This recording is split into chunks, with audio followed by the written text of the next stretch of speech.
What is up, my Gaggle of Geeks? Welcome to this episode, a very special episode where we have a Gaggle of Geeks. It's not just me and Chaz, but we have a lot to talk about in this episode. A lot of reunions happening this week, as well as some big scraps happening between cinemas and studios. Let me go ahead and introduce the people that we've got here. I've got my co-host Chaz, as always, and introducing Andre from Backseat Directors. How's it going, guys? Pretty good.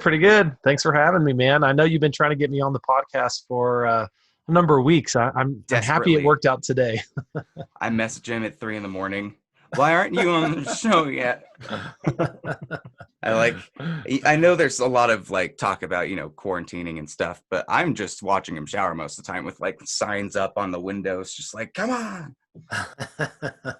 But tell everybody about your podcast a little bit and what you've been doing, because you just ramped up a lot of work, and I know that you've got a few things cooking in the pot right now. Yeah, no, I appreciate it, man. You and I, we've known each other for a number of years, and I started the podcast back in 2017, primarily as a review and recommendation podcast for movies. And it was just me. I would occasionally have guests on, but I did that for a year straight, hit it really hard. Then 2018, I was kind of off and on. And then 2019, just life circumstances and whatnot, I was like, I need to step away. I need to take a break. But 2020, the year started out really good for me. Obviously, the year for a lot of people has not gone maybe as expected. Oh, dang it. That was the wrong one. Shoot. This one. Yeah, that one's good. That one's actually, that's pretty good. No. No, but I quit my job. I really enjoy what I do with Backseat Directors. And so I figured, hey, I actually can give my 100% effort to this for probably the 6 months. Let's see what happens. Things were going really well. Set up a new website, have a team of writers writing reviews on the website, and started a new YouTube channel that we have yet to launch. We recorded 5 episodes, but have yet to launch it. But all of this happened right before the coronavirus outbreak. Obviously, everybody within the movie industry, and especially people like us who review movies or, movie critics, etc. It sucked. So this is the worst timing, but hey, we're managing. We're trying to weather the storm, but at least here in Utah, man, things look like we might be, coming out of it. So we'll see. Yeah, well, this is day 1 of threat level orange instead of threat level red, where we're starting to minimize stuff. My wife was saying that she's following the governor now on Twitter, and he put this post out that was basically I will take this away at any moment. We will go back to red if you bitches shut. I'm excited to see how stupid we get or how smart we are. Maybe there's 2 things. Utah's also a state that is known for healthcare. We've got tons of nurses, people that are everywhere. I don't know, but yeah, no, I'm hoping, maybe within the next month, theaters might start to have a soft open. Obviously, the new opening today is, with I think it's restaurants and gyms and stuff like that. But even restaurants are minimum capacity. You have to wear. I know at least the servers have to wear face masks. I don't know if you have to wear them as a patron, but I imagine theaters are probably going to be one of the last businesses to open. What's the first place that you're going to go into, Chaz? If anywhere, are you still kind of? I'm still of the mindset that if there's a drive-through, that's going to be my first route. Yeah, either a drive-through or something. Because I go to the store once a week, but I don't plan on staying at a theater anytime soon, or a restaurant, or go to the gym. It's just not for me right now. And we're going to be talking very much about theaters shortly. I think we're going to keep that as our last one, just because we found some footage of a crazy interaction between Universal and AMC, and we're going to release that later on. But first, let's talk about some of these reunion things, or I guess a bit of news about the industry. We've heard a lot about The Matrix 4 coming, and that was actually filming right now, right during all of the pandemic, and the release date for John Wick 4 is now affected because of it. So this is a release from Collider. Basically, director Chad Stahelski said that in Keanu Reeves' contract it's now, I guess, required for him to finish out this movie before he even goes into anything else. That totally, I don't know, that takes away what I would rather see a John Wick film than a Matrix 4. But Same. I don't know. What do you guys think about this? No, it kind of sucks. Chaz, sorry, I'm just hopping in here. I don't tell anybody where everybody just jumps in like wolves stealing your on thunder. this. I'm just the new guy, but no, dude, the John Wick movies are incredible, and I'm a massive fan of the first Matrix movie. It's one of the greatest sci-fi movies ever made. I'm not so much of a fan of the next two. So like the Matrix trilogy as a whole, in my opinion, doesn't really compare to what we've gotten with the first three John Wick movies. So, which one was I more excited for? John Wick 4, hands down. Yeah, same here. And I was reading an article that they were planning to stop after John Wick 3.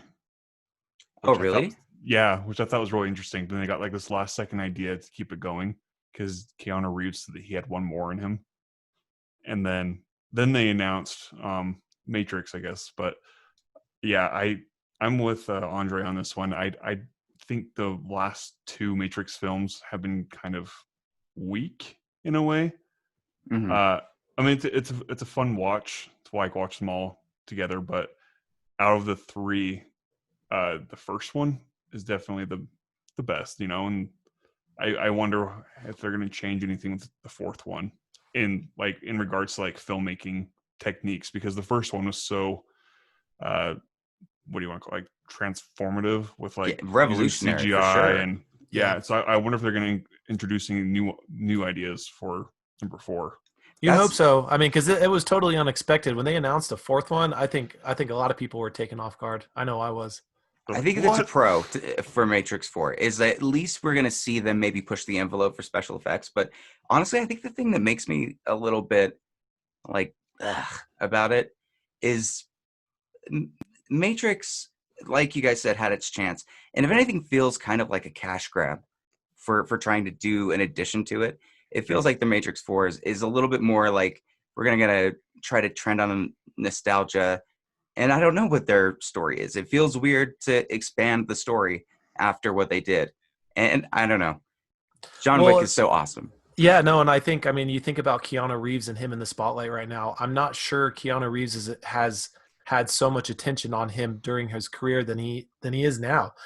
Even throughout the Matrix trilogy, I think now, because I mean, at least I'm old enough to I went to all the Matrix movies when I was younger, but like Keanu Reeves he's widely sought after, it seems like, and they're doing like the Bill and Ted, which is a movie that they've talked about doing for a long time. Now, but then he was in Toy Story 4. Really bad. Yeah, no, I think it does seem like people know he's pretty big right now within action movies, especially John Wick, and maybe they thought, oh, we could do a reboot or I guess a sequel of Matrix. So who knows? And we also saw Keanu in a romance film last year on Netflix. So Always Be My Maybe, and he actually joked about it with Chad. How do you say Chad's last name? Stilisky or? I've heard Stahelski. He joked with him saying that maybe it's time for a romance movie, and I'm like, yeah. Let's see Keanu Reeves fall in some romance. He's such a cool dude. Oh, well, and I loved his cameo in that movie, but he played in kind of a rom-com with oh gosh, what's her name? What's the actress? The mom from Stranger Things. Why am I blanking her name? Winona Ryder. Yeah, Winona Ryder. I can't remember. It was released on Amazon. Did you guys not see that? Yeah. I think I know what you're talking about. It was them on a train. No, they were both single. They were attending like a mutual friend's wedding. Oh, gotcha. Yeah, it just came out 2 years ago. The poster was them on a bus. I have to look it up so I'm not crazy about this. Yeah, no, I'm pulling up IMDb right now, but it was just 2 years ago. It was called Destination Wedding. Yep. Yeah. We got it. Yes. I love that we've been messing up with I never tell anyone to look up anything. I don't have anything prepared. I don't know how much people like the delays or not. Maybe that makes this more quality. I want to watch this movie now. I mean, yes. Okay, so in the back of a bus. That's what it is. You're right. It does look like that in the poster. Yeah. Do you guys want, like, be honest, which of the two, if you were sitting down right now and they said, we have this ready for you to go to watch, what are you going to choose? John Wick 4. Same. Yeah, John Wick 4. That's what I think too. With no hesitation. Yeah. They're Just so for good. the action. The John Wick movies are so good, man. They're so good. Andre, what did you think about Extraction? Because we have our opinions on it, and they're a little bit lukewarm, but a lot of John Wick parallels have been drawn this week specifically with Extraction. Shoot, man. Again, I've come way too unprepared. I haven't seen it yet. I put out, we have a review on Backseat Directors, but that was just because one of my writers saw it for me. But shoot. I know, I mean, I heard, at least from what I've heard, it's considered pretty good. You know, I think when you're kind of comparing a lot of Netflix original movies, you kind of say, okay, is this good enough to be released in theaters? You know, and some people, at least that I were talking to, said, yeah, this is like a movie that could have been in theaters. So that's a great perspective to take with most of these movies, right? Because we're missing that. I was talking with a couple people yesterday, like the theatrical like release is that prestige, right? For all of the movies. So if everything is just digital and given to you digitally, there's a little bit of like the prestige and a little bit maybe of like the, like, okay, we can pay attention because this had a theatrical release feel to it. Do you agree with that? Anyone? I don't know. Yeah, no, I think so. I mean, because, you know, made for TV movies is nothing new, you know, and a lot of people consider Netflix just like another, you know, cable channel. Mainly their movies are made for TV feeling. And yeah. And there are a handful of movies that I think that Netflix has produced, and whether, you know, critics liked them or not, I think they were, you know, in terms of budget and production quality, you know, are movies that could have been released in theaters. But no, I plan on watching Extraction this weekend. So ask me next week. Okay. Does Netflix ever release their budget for movies? No, they don't give you shit. They hate you. Yeah, box office numbers, nothing. But I can't they did ever release find that stuff, Irishman, I believe, was around 200. So how did we get that? But Chaz, what do you think with the theatrical lens on Extraction? Does it make it lesser or better?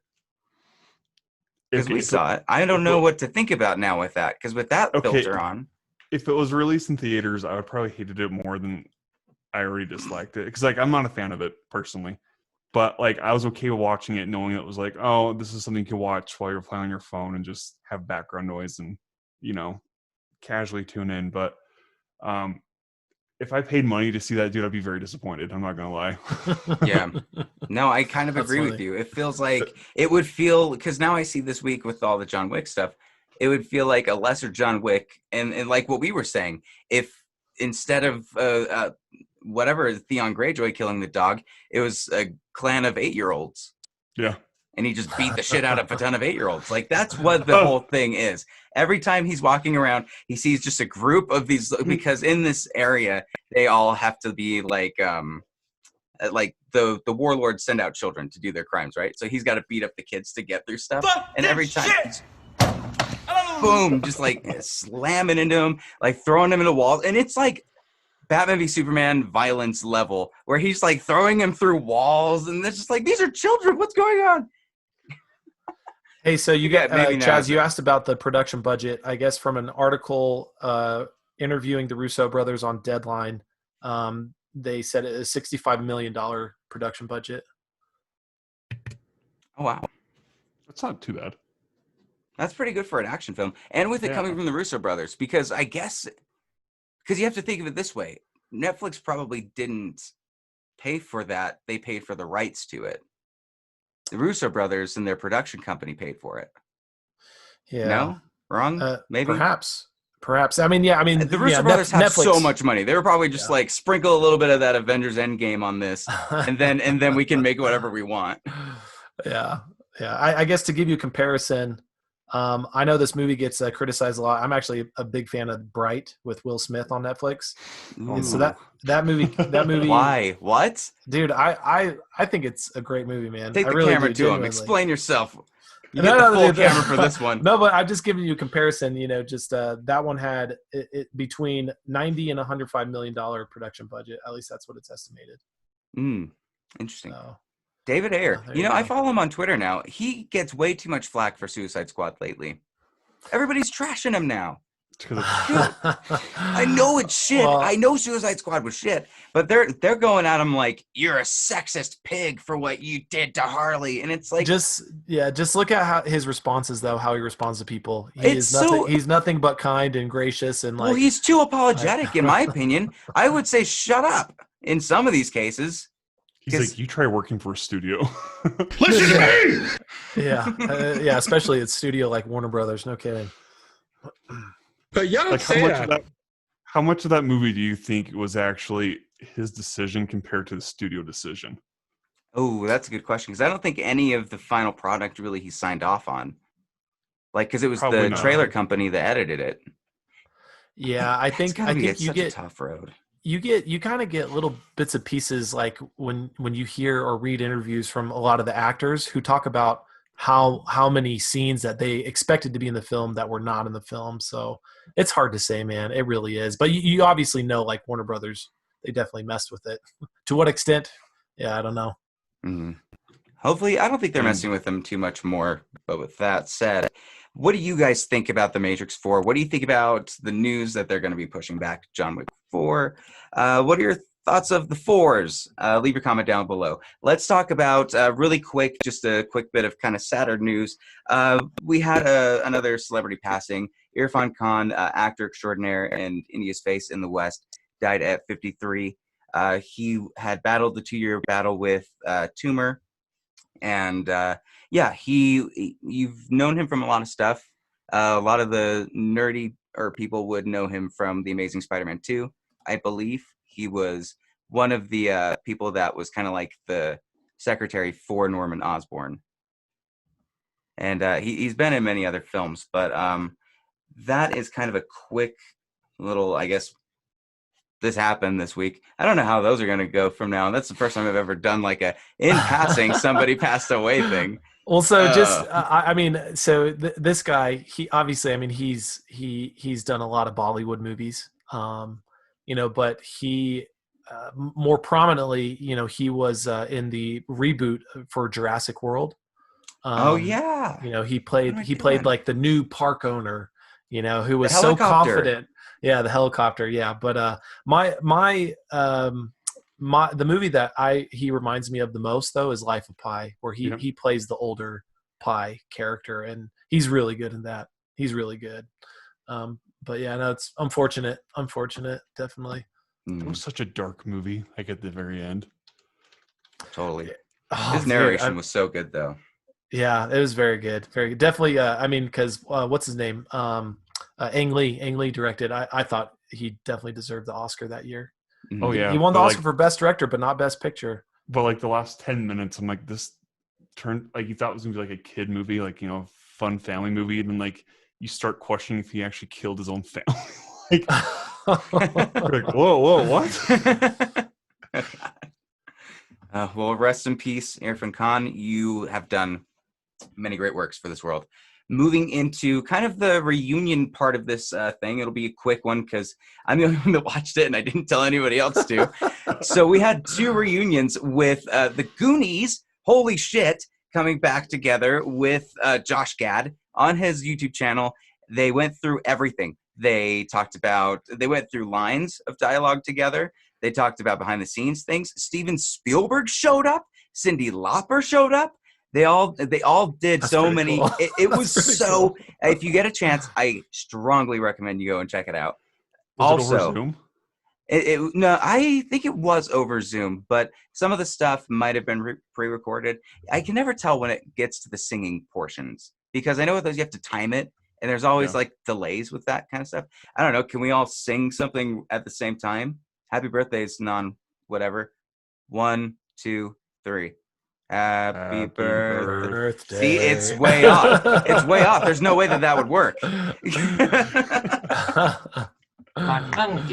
the other big reunion special, and this is the one that I just watched this morning, and I cannot tell you how much joy it gave me. Are either of you fans of Parks and Rec, first of all? Oh, yeah. Yeah, definitely. Yes? What does it mean to you? Tell me your favorite characters so I can tell you how great this is. Chaz. Andre, do you want to go?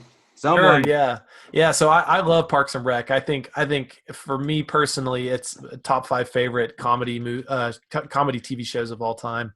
Ron Swanson is one of the most like iconic memed characters from television ever. Just incredible. I'd have to say Ron Swanson is my favorite, followed closely by Jean Ralphio. Shit, that's what I needed.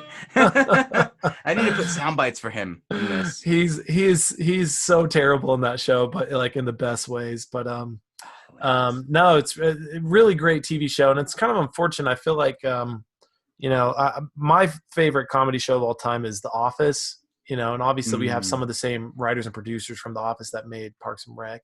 But I feel like these kind of shows just they're kind of a dying breed right now, and it's sad because I don't know, outside of maybe Schitt's Creek, I really haven't found too many new like really good funny TV shows. But have you seen Community? I have. I enjoy it. Just not nearly as much as like Parks and Rec or The Office or anything. But have you guys seen Schitt's Creek? Oh yeah. My wife watched it. I have not seen it yet. Give me Chaz five. I don't know. Tell me how this will be good and if I should like it, because I keep watching it. It feels like Arrested Development a little, but less clever. So Schitt's Creek, I think, is a little bit more clever than Arrested Development. Whoa. Yeah. No, I agree. Like Arrested Development, like Schitt's Creek has a lot of funny humor in it that's like really like quirky to Canadians, but it's also like very well written. Yeah. And the characters, the core family, from the mom, the dad, to the son and the daughter, the characters are what draws you in, and they get better with every season. I love the show. All right, I'm behind then on it because it just wrapped up the entire series. No, was that? I have no idea. I think so. I know they have 5 seasons on Netflix that you can watch right now. So I think they may have already premiered season 6. It's just not on Netflix yet. Oh, gotcha. Yeah. Well, in any case, Chaz, hurry. Who is your supporting favorite characters on Parks and Rec? Oh, it's gonna be Tom. Yes. And then also Jean Ralphio. Yeah. Oh my God. Cool. Okay, so let's talk about this shit. So they did a special reunion to raise funds for coronavirus relief. This was something that, like, when you saw the SNL bit where they were doing the live, I don't know if you guys watched any of those recent episodes where they're doing it live over Zoom and doing things like that. It works, but it's clearly over. You miss some of the magic to it, right? There's just something missing when it's virtual. Not in this. I can proudly say this gave me everything, maybe more than I could have wanted if they didn't have the restrictions that they had to only do it virtually. And if they could even be together, it wouldn't have been as good as this was to me. I'm not kidding. Here's a list of some of the people that you will be seeing returning in this. You got Pert Hapley, obviously, is going to be back. Jean Ralphio again is returning. You've got Tom. The entire main cast is back, including Anne and Chris. You also get Dennis Feinstein, the Cologne guy, and Joan Calamezzo as well. The whole plot of it is kind of them all checking in on each other, and as kind of like a friend to friend thing. Like, you tag this person, call him. You call this person, check on him. And it starts with Leslie giving, I believe it's Ron, to Jerry to talk to Jerry, and he just calls April instead. And then he tells April, you got to talk to Jerry, and April just calls someone else instead. And it keeps going until it's the last bit, and Jerry's like, why does anybody want to talk to me? It's everything you could expect for it. And in the end, they do Lil Sebastian's song, and they sing it all together. It's if you are feeling down this week with coronavirus stuff, go check this out. Or if you're like me and are always down, go check this out because it'll feel good. What do you guys think about all of these reunion stuff? Because I've heard a couple others are starting. Are you wanting to check any of them out? What are your thoughts? Hey, hold on. I wanted to ask you, did Mark Brandanowitz make an appearance? No, but I did leave someone out. Bobby Newport Oh, Bobby does open. Newport. He opens it, and the way that he pronounces coronavirus is maybe the funniest thing on the entire thing. Shoot, you can. I mean, I gotta go watch this. Yeah, I gotta go watch this. That's funny. Let's see. I guess we should go to the last. Well, oh, sorry. I just sent you that link I sent you guys. So NBC put it up on their YouTube channel. Oh, nice. The full thing. So I can. Ooh, nice. Yeah. Cool. Check it out, you guys. Let's get, I guess, to the last story, the meat of it all, and then we'll, break to everything. But before we do that, let's hurry and do a little bit of business. Talk about the merch store. We actually had somebody just recently get our first order of shirts and are freaking wearing it. It's maybe the coolest thing I've ever seen in my life, and like it's weird to say it might be my favorite month because of that. Is that bad to say? No, not at all. Be proud of that. It's probably no, it's not. But yeah, go ahead and check out our T Public store. We got t-shirts, all that stuff, and make sure to subscribe to all of our stuff, including Andre's and Chaz. We're gonna link them all down below, and from there, let's jump into the big Cine Wars that might be dying down already. We're talking about Universal Studios talking about Trolls World Tour making a ton of money on VOD. And making the decision that they are going to start releasing more of their feature releases, both theatrically and on VOD at the same time. This pissed everyone off at AMC to the point where they put out this letter saying, we want nothing to do with your stuff and no longer airing it.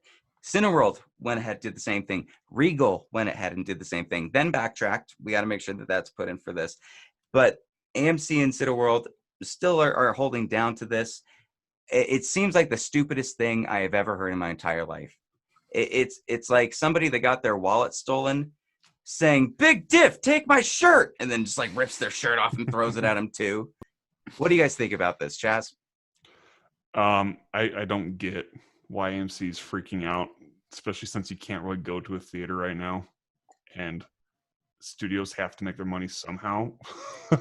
So it's a business. I don't understand where AMC's freaking out because I think it's kind of weird. Personally, I think it would be kind of cool if they actually partnered up with these people and did like a Fandango kind of service, if you really wanted to. But well, here's the big reason why they did it, because I don't think it was only just because the film did good. It's because of the difference in percentages. Like when you're working with a theater, you have a percentage of money that's being taken away that's going to the theater. It's small that the theater's getting, but it's still doing that. And marketing, things like that. When it comes to like VOD, they notice that they're getting more revenue, like more percentage of the revenue in total as well. But Andre, do you think this is going to actually help these theaters at any point? Do you think they're going to come to the table and maybe work out a deal where, like Chaz said, where they could have like, I don't know, a tax that could help theater relief? I don't know. I'm not really sure. It's a really sticky situation. I very much understand, why AMC and Cineworld and other theaters might even be contemplating joining AMC, because at this moment, studios are essentially showing theaters that we don't necessarily need you to show our movies, right? There are other options. However, though, I think in the article that you sent, it said that Trolls World Tour turned a $90 million profit. Yeah. Which I'm not sure how that compares to the original Trolls, or at least what they anticipated for this new sequel. It seems a little low to me. I don't understand, though, how studios would ever be able to make the type of money that they would without a theatrical release. Like, could you imagine Star Wars or a Marvel movie being straight to Disney Plus? Like that, they need the theaters, and I think the theaters understand that. This definitely seems very reactionary, and my opinion is I don't think it's going to last. I think AMC will eventually say, okay, yes, we will, show Universal movies, but I think this is kind of it's like a shot across the bow. like AMC is trying to send a message. This, I honestly don't think it's going to last very long. But I think they're trying to say, hey, look, like you guys need us as much as we need you. Like, let's figure this out. But I don't know. I mean, Universal, they're kind of the only studio that's been, going the straight to video route. Whereas every other studio seems like they're just delaying their movies. So I'm not sure why other studios have said, yeah, we'll just delay them. And Universal's like, oh, let's just put it straight to streaming. Well, Universal has also delayed like their big Jurassic Park film, the new one they've already and F9's coming out next year, right? But I think what they found was, at least because I think you're right, it's completely reactionary, and it almost seems like AMC is ignoring the fact that it's not that they're only doing it to VOD, that it's now two different streams of revenue.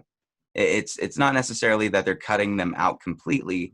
It's clearly the 90 million, because I think you're right, it's not going to make as much in a theater, but maybe they didn't expect VOD to make that much. Maybe their projections were just way lower, and when that happened, they were like, well, let's try to make this clear to the board members that maybe we won't go bankrupt, and then AMC freaked out about it or something. Oh, yeah. I think I understand this a little bit more now. Tell me. Well, because it looks like Trolls World Tour was set to release right before the coronavirus hit. Yep. And instead of delaying it, they had to deal with AMC to release the theater, and then they cut the deal basically and released it on VOD. That's why AMC is really pissed off. The truth is my question. Have you guys thought much about what are the movie theaters going to even show when they open back up? Tenet, what dude. Movies? The biggest one, if Christopher Nolan will have his way, it will be Tenet. But I keep thinking it's going to go back Endgame, Infinity War, the ones that the hits. Yeah, because that's kind of been on my mind. I mean, I honestly anticipate within the next month, at least here in Utah, movie theaters will open up. The question is, what the heck are they going to show? And I guess reruns. I mean, maybe bring back Rise of Skywalker and some of those others, but. Hey, I'm not saying it's a good movie. No. I defend that movie. Tell us the reason why. Why are you putting people through this? No.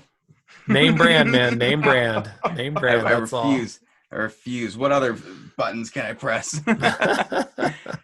But do you think studios are going to team up with each other and be like, we need to unify and release all our new films all at once to put new films into the movie theater so you don't have to do the reruns? Or do you think they're missing out on marketing and stuff? Yeah. Could that be a marketing ploy on itself, announcing that and saying all these new movies are going to come out this day in this theater? I don't know.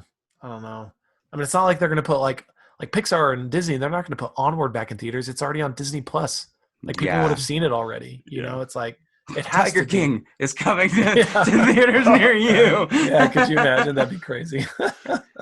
If it's anything, it's gonna be a dare, right? They're gonna be like, "We fucking dare you to come and watch Tenet." We've got it right here waiting. You scared?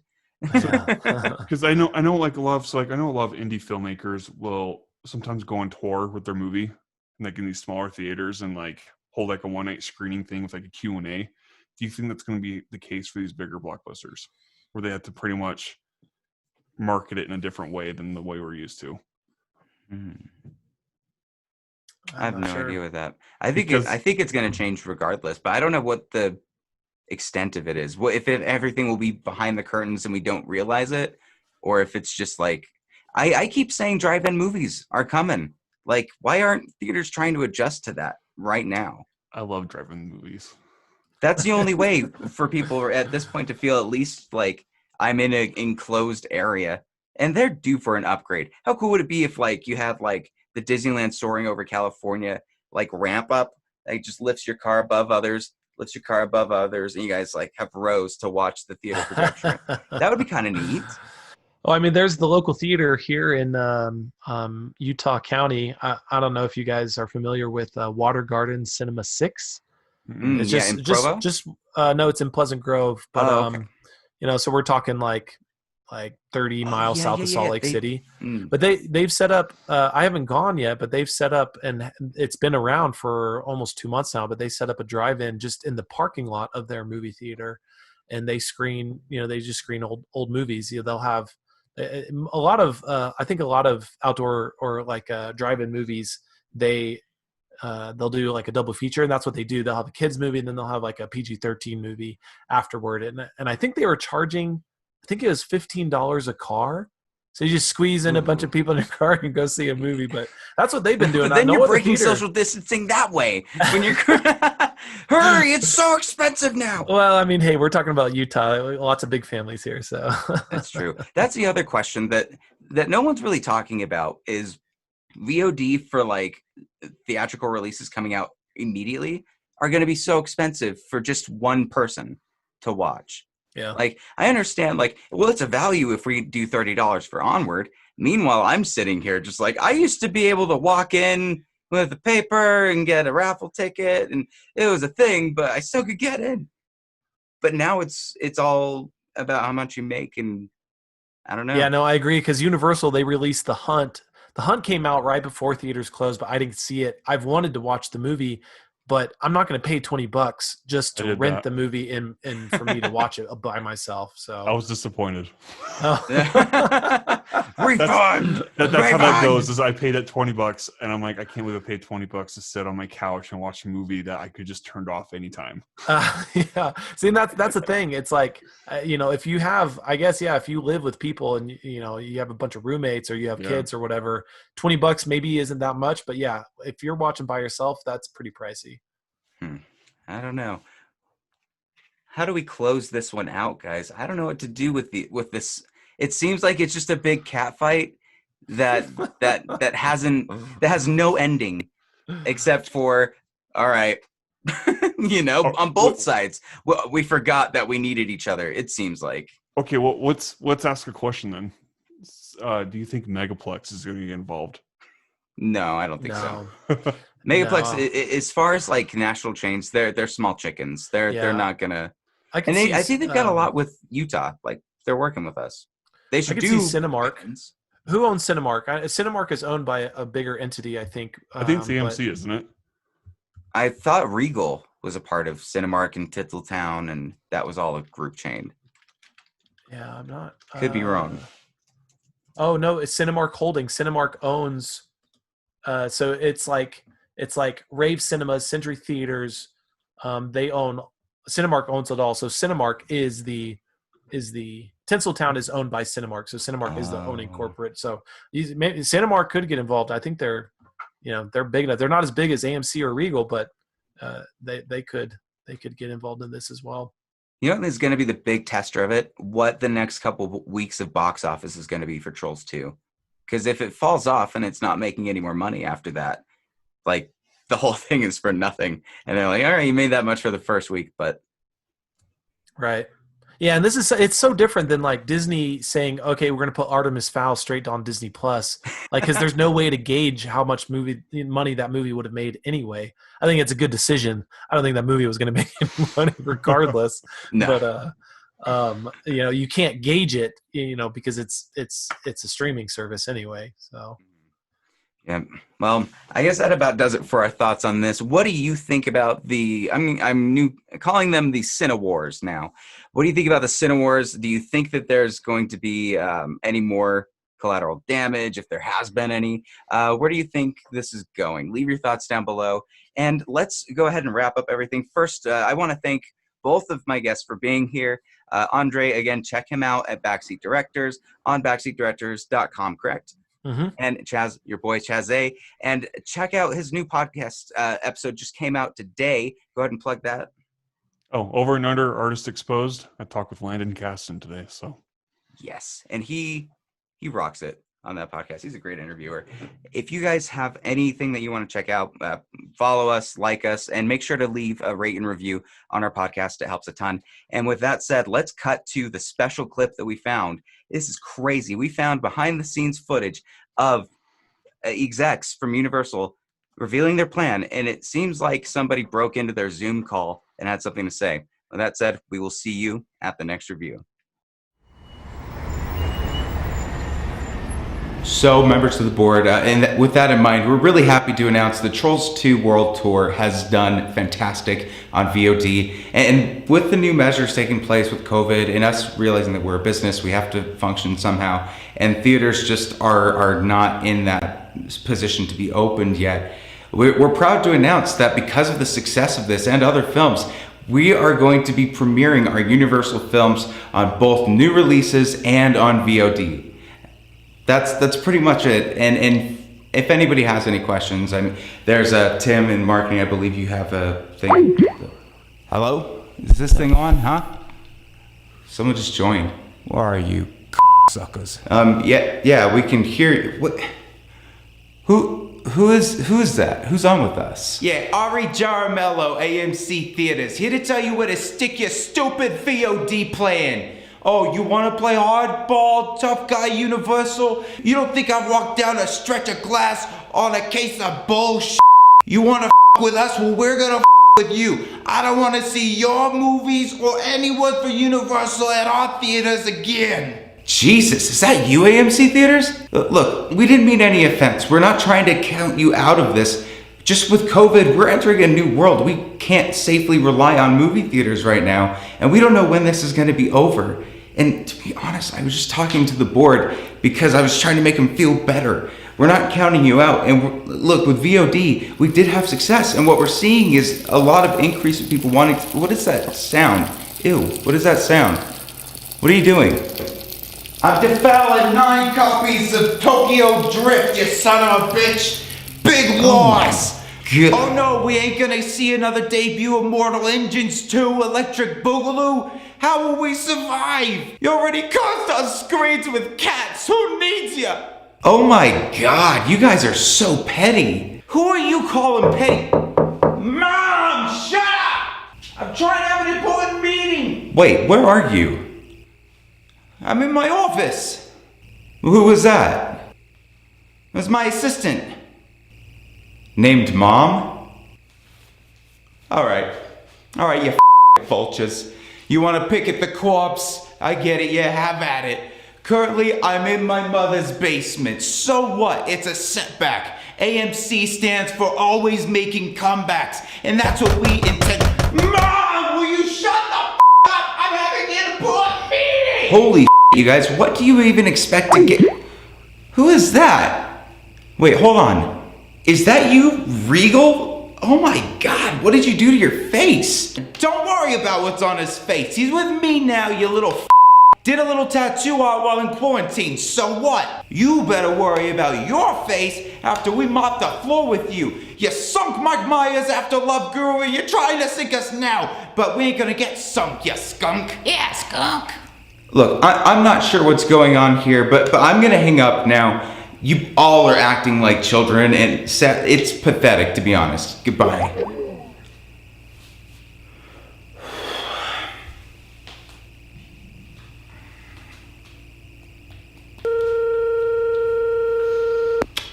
Hey, yeah, they figured it out. They're not going for it.